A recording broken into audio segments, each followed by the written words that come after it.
Hello, good morning. तर आता चालले सकाळच्या टिफिनची आणि नाश्त्याची तयारी. तर जवळपास एक 7:30 पावणे 8 होत आले. चपाती बनवून घेतली. आता नाश्त्यासाठी बनवते पोहे. कांदा, मिरची, कोथिंबीर सगळं कट करून घेतलं. आता पहिले पोहे बनवून घेते. आता जी चपाती बनवली त्या चपातीचं मी नक्की काय करणार आहे ते तुम्हाला आता व्हिडिओच्या मध्यभागी तुम्हाला कळेलच. आणि त्याची जर एकदम डिटेलमध्ये रेसिपी दाखवणारच आहे त्यावेळेस तुम्हाला मी नक्की काय केलं चपातीत ते समजेल. आता चला या पटकन पोहे खायला. पोहे खाऊन झाले की लगेचच भांडे घासून घेतली. आता ठेवलाय चहा आणि इथं बघू शकता मस्त असा आपला गरमागरम चहा आहे तर तयार होतोय.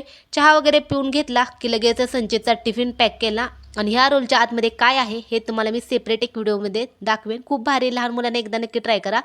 संचितला स्कूलला आता आणायला आले. संचितने माझा तोडला होता चष्मा, तर नवीन चष्मा आहे तर मी करायला टाकला. संचितला स्कूलमधून घेऊन आले. दुपारचं जेवण वगैरे झालं आणि एक 5-5:30 वाजता चाललोय थोडंसं बाहेर फिरायला आणि थोडंसं गार्डनमध्ये वगैरे खेळायचं. चला तर आजचा मिनी ब्लॉग आहे तर तुम्हाला कसा वाटला ते नक्की